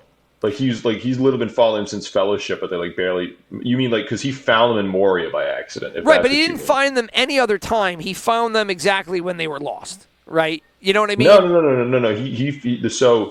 So they talk about this in the movie, but like it's kind of clear in the book, so you can see the words because Gandalf's literally whispering this shit when he tells like Frodo it in the movie. I've listened to this scene like a bajillion times, so I know it's there. But Gollum finds when they're in the mines of Moria. So Gollum is in there because they strategically, the orcs released Gollum because he's drawn to the One Ring because he's had it for so many years. They never show that in the movie, by the way. No, but I mean, how can you? But it's like okay. They release Gollum basically. Put a pin in that. I want to come back to that in a hot second. Yeah, there's some book stuff you got to like know to like know. That's where I'm going. That's where I'm going. Continue. Yeah. But it's also like in a movie, how do you show that? You only have so much time. You can do something in a movie. You're like, do we show the school battle scene with this guy throwing a sword through a person's neck? Or do we explain how spider creature like found these two fucking midgets? Like we got to put our priorities straight. So. Well, all right. So to that end, I was going to bring it up, we were going to end this a half an hour ago or an hour and a half in, but it's never going to end. Mostly. So they definitely do not give the non-connoisseur of the text any heads up on like 50% of the big ticket items in this movie. Like if you didn't read the books, you're kind of piecing things together way after they happened. Yeah. I mean, in the second movie, I don't know where that kingdom is, and I have no clue of the relevance of it at all. I would have, if it weren't the fact that I watched this when I was like, 7 or 8, whenever these first came out, and then I have been like seeped in the knowledge of this world since then. So I will never know what it's like to go into fucking Middle Earth like as a virgin anymore. I've been out of those games too long. Yeah. So I'm Rhaenyra. I'm just like, I have not been touched yet. Yeah, well, that changed. It's changing right now. If your uncle comes a knocking later, you best watch out. That'd be really weird in modern times. Yeah, that'd be very weird in modern times. I hope so. I hope not people to mention don't my uncle's bald with a beard. Not my style. I was gonna say it's gonna be really weird, dude. If like in 5 years, people are like, "What do you mean it's weird? They did in Game of Thrones." They said this was perfectly natural, and this keeps the strong blood flowing. Dude, I did that once at a party, and because I was making like some like dumb people sound like this joke, like that was basically what the joke was. Yeah, you're making fun of the white country guy. I shit you not, this bald guy, like the whole thing goes silent, and this bald dude, one of the older guys, is one of my like family like parties or something, and I'm just telling this joke loudly. And this bald dude at the other end of this table goes, who's a doctor. He's like a plastic surgeon or something like this. Dude makes bank every year. He's working in Florida. He looks at me. Everyone's quiet, and he says, "Now, son, why do you think a voice like that has to be applied to a moron?" And I go, "Fuck me, are you serious? Like, that's your I didn't actual expect voice?" that at all. No. Yeah, no, it was just like, of fucking course, I find the one fucking plastic surgeon who sounds like this dude. God Right, who pulled damn up it. in a Lamborghini truck. Yeah. Hold on, you hold on to this Rolex. It's not my favorite one, but I do appreciate how it brings out my eyes. Oh, And we've it's all like, been there. We've all said the Yeah. stupid thing and got caught yeah, right. red-handed. Oh, Jesus. Unfortunate. Maybe some more than others, such as yourself. Yeah, it's me. Yeah. Ooh. But, Anyway, quickly before we end out, you got to tell me about She-Hulk because All right. I have only been hearing the worst about this show. It's All only right. been getting So, progressively worse. like we said, there's content everywhere, which is why we ran an hour and a half here. But, all right, so here's the problem with She-Hulk. I don't think I've hated a Disney Plus show more than this She-Hulk show. It is beyond comprehension what they were doing in the writing room as they just smattered this, like, hodgepodge of shit together. So here's how it's supposed to be a comedy, right? But like the only way that they're able to shoehorn comedy in is they brought these like 4 or 5 writers in from college. They gave them like $35,000 a year each, and they dropped like a textbook this big on how to write every possible joke from 1950 to 1975. And they were like, take this book and just put it into the script. Every single joke is so ham-handed and old and just contrived. You could see it from a mile away. And so here's the opening scene of the latest episode. There is because we got Wong in it, right? Wong's involved because, we can't do anything on his own. Wait. Has he been in any other... Has he been in any other Marvel property? No, I don't think so. He's a pretty new character. He's this old, not older, heavy-set Asian guy. He's like the right-hand man to Doctor Strange. And I don't know, he's kind of there for like comedic reference. He appears once in a while. I don't think you've seen him recently, though. I could be mistaken, though. Maybe he appears fucking everywhere. I don't know. So... And oddly enough, how do we tell people that this is a shared universe? Do we tie in other properties together, or maybe some sly little references to other things that are happening in this universe, or maybe these gigantic events that are world-shattering?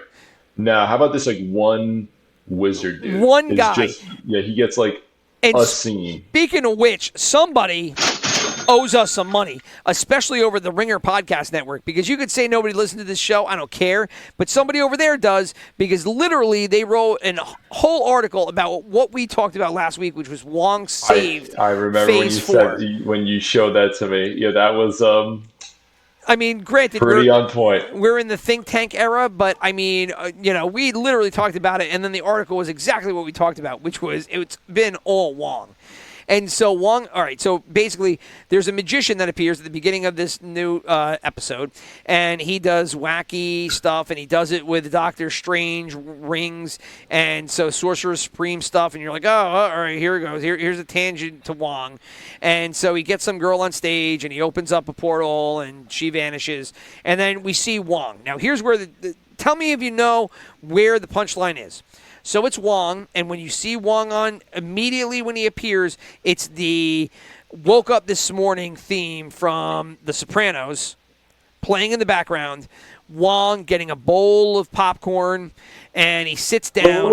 Wait. Wong's just like me? Yes, he's just like you. I just get a bowl of popcorn. I know. What? He's the everyday man, right? He is the comic relief. He is you, right? How did they do that? Wong, they have now made Wong the audience. That's what it is. It's you are Wong, and you can relate to everything going on in the universe through Wong.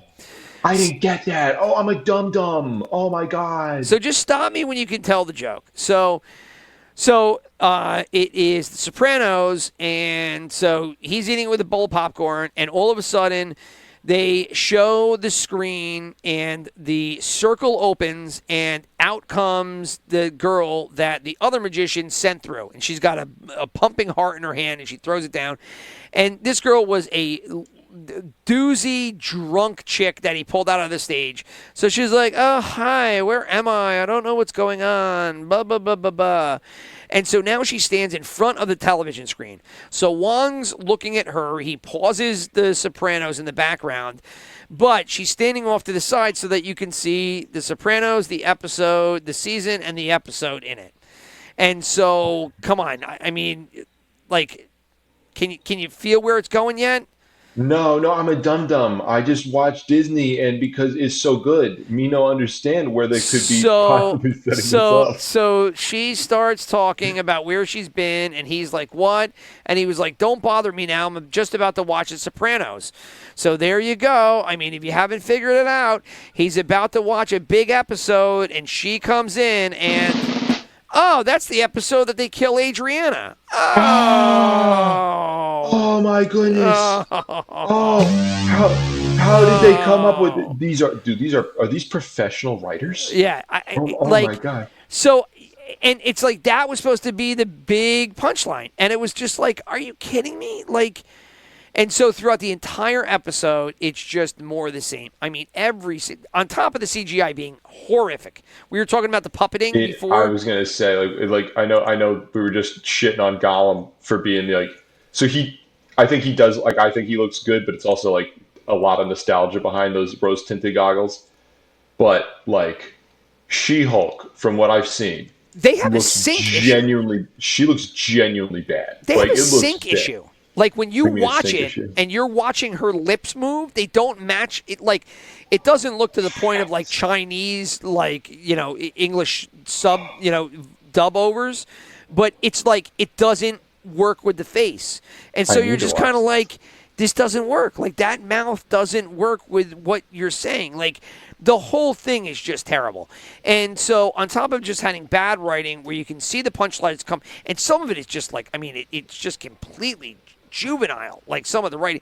I mean, Wong does the same jokes over and over and over again, right? Like he doesn't understand how the real world works, so he's always making references to him and sorcery. Yeah, or no, if there is not a reference to, and Seinfeld's too raw of a show, so they're probably going to go for like Wong or some character who's new to the human world somehow, getting super into Friends or something in phase 5, I will eat my shoe on this show. Well, like, there's no way they're not going to be like, I have been from galaxy far away, but I very much enjoy this friend. Joey is my favorite. Right. How you doing? And then they'll be like, oh, you go save the world with Spider-Man now. Well, that would have more point than this show, because this show literally has no point. So... Throughout the whole episode, it's just all Wong, Wong, Wong. Last episode, they threw in Abomination, and you thought the Abomination was going to be like part of the show. Yeah, he wasn't in anything here. The only reason they threw this in was to basically feature Wong and some jokes. And he like shoulder taps, and it was kind of funny because like he shoulder taps She-Hulk in the middle of like one of her dates, right? So they did dating. They did a whole 15 minutes of the show was all about Tinder.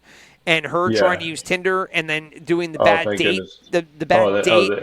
Is she a hot woman who's going to get some? No, but everybody only digs her as the Hulk, right? They don't like her as her.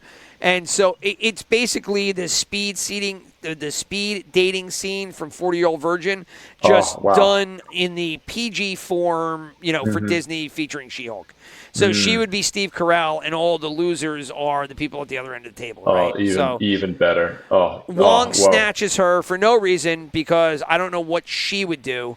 I need you, random knockoff, because we can't afford actual Hulk. Anyway, and so in the scene that they throw them in, all she's got to do is like beat up these bats that are demons. They're like demon bats, and throw them into a portal that he's opening.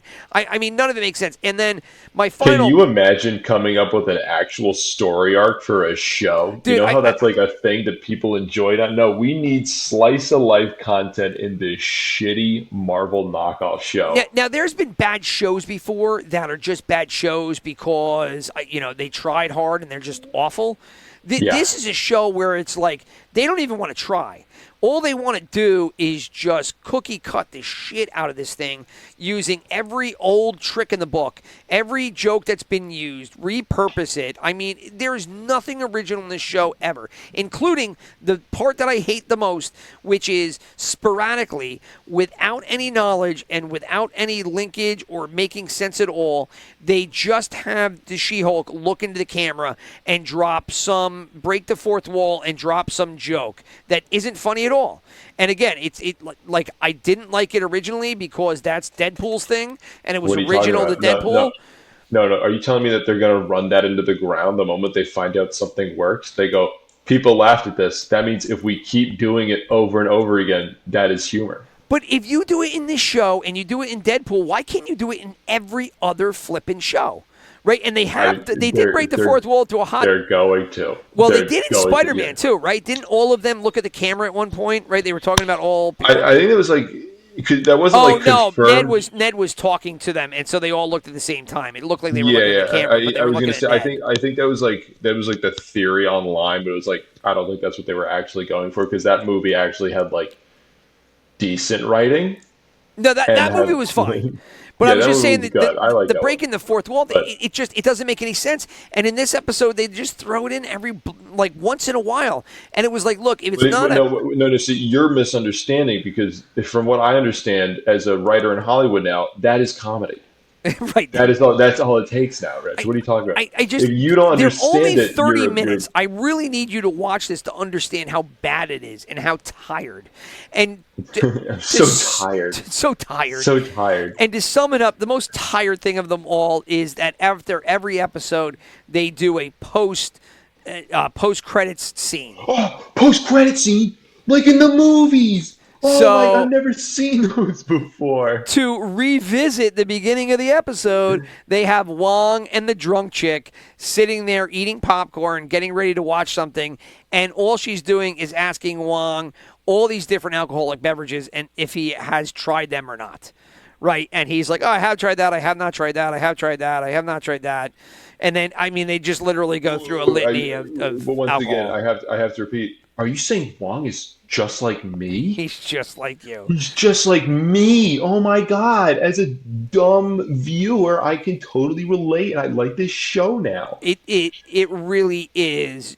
I mean, they should do some kind of a documentary on how this show got made, because it really it is. Who are the writers? I saw the one girl from that show, The Good Place, that was good, but she was like, did you ever watch The Good Place?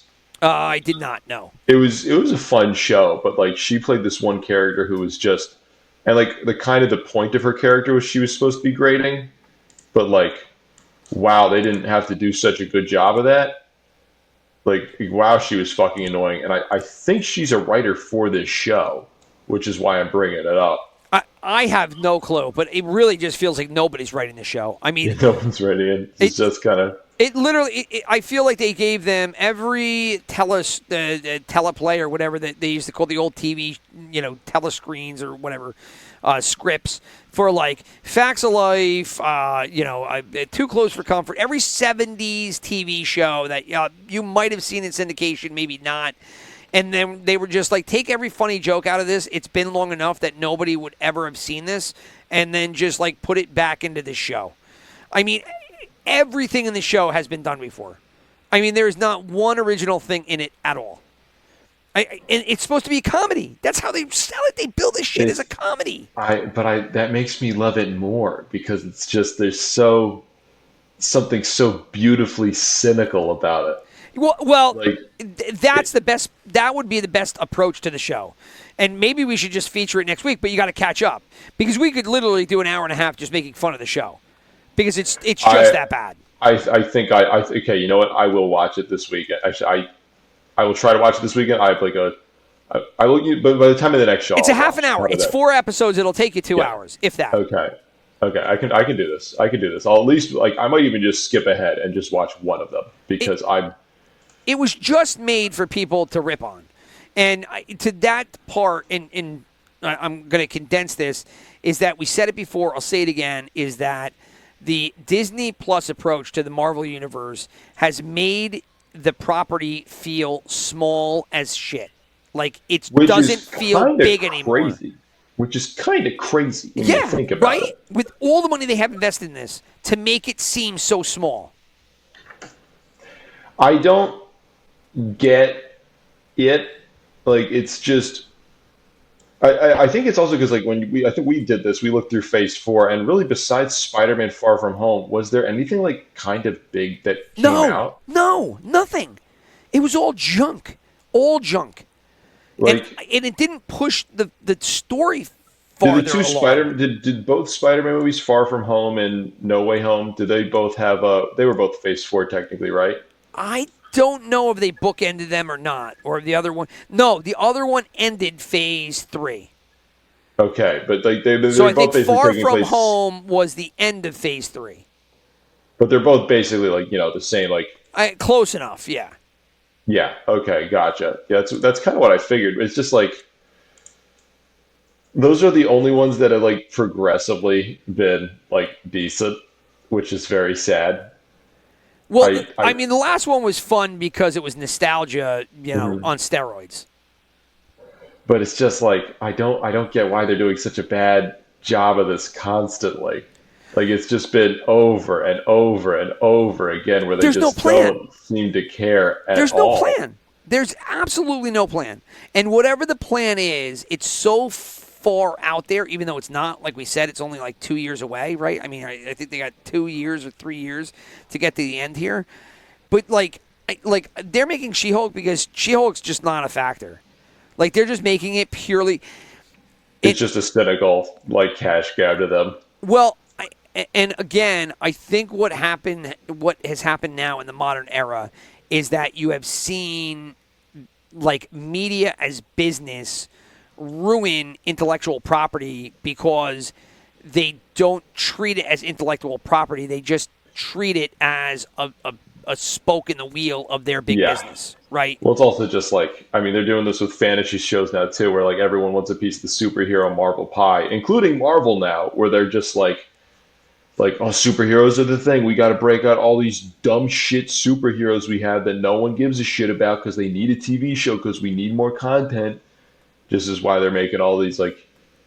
Well, what has ruined Marvel now is the fact that Disney Plus needs to be a property, right? It needs to be an asset.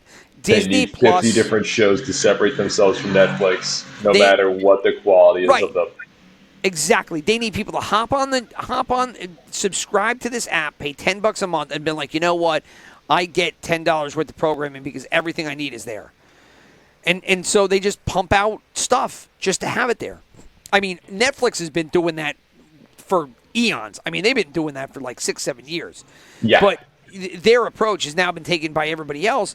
Mm-hmm. It's just that Disney's like, oh, well, we have Marvel. So where Netflix has to come up with random shit to pump out crap, we can just pump out crap with a name on it. You just put a name on the box, like. Yeah. I mean, it's. So they're just taking shit in a box, putting the name on it, and putting it out there, and they're expecting you to buy it. It's literally like the Callahan Auto Part Factory. That's what it is. It's so interesting to a degree because, I mean, I don't know why I find it so fascinating, just like the overall depressed level of just the shit content they're just churning out. Like, nothing can be good anymore. I don't get it. I mean, I totally get it, but it's just there's a point where you go, this has to eventually go against their best interests, right? Like the fact that but again, it's just not good. Like, when will people eventually, like, if She-Hulk is so bad, like, and along with so many of their other shows just being so goddamn average, like this whole franchise was built on the backs of these legendary movies that all tied together somehow, and some were average, but eventually culminated in a really good way until Endgame and time travel. But I mean, time travel, where it just like but went all downhill. Eventually, it's like something's got to kill this. No king rules forever, to quote one of my favorite games. And it's just like, eventually this is going to die. And I don't think She-Hulk's going to be what does it, but that's like the clearest sign of, hey, what's that giant red, like, it's like when you saw the king have sex in Game of Thrones, and this is how we tie it back to the end. when you see the king have sex in Game of Thrones, and you see this giant pock mark on his back, and you're like, that's gonna kill you, bro. And you're supposed to be What is like, that? Yeah, what is that? That's not good. Well, guess what that is? That's She-Hulk. That's She-Hulk on his body if he's the Marvel Cinematic Universe. Well, to bring it back to what we were talking about all the way back maybe an hour ago with comedians, is that I think the issue that Disney has is that all this shit is safe. And if you don't, you can't do safe comedy. I mean, you can, but the only people that are going to like that are 11 years and under. And even at that, it'd probably be way under 11 years because they're trying to, get into their next stage of life where it's like, oh, I'd like to hear it, an R-rated word every here and there. Not to mention it's funny. But it's just like the rest of everything else now. It's just everything has to be safe because you don't want to piss anybody off. And in regards to at least the Marvel properties, I mean, look, Marvel Comics, I mean, they have been quite edgy at times, right? I mean, they've never been crazy edgy, but edgy enough. You say that, but what if they're offensive to me, Rich? I'm going to be so offended as a millennial. Yeah. And that's why the Disney Plus property and anything under it is just tired. That's why. It's just too safe. You can't be safe and not tired. They go hand in hand. Yeah. So yeah, right. that's.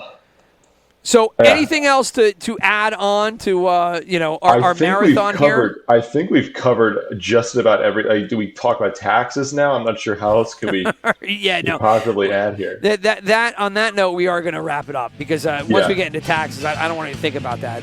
I was looking at my bank accounts today trying to figure out how I'm going to pay my next 3 credit card bills. So I've already figured it out. I'm just going to declare myself legally dead and then just see what happens.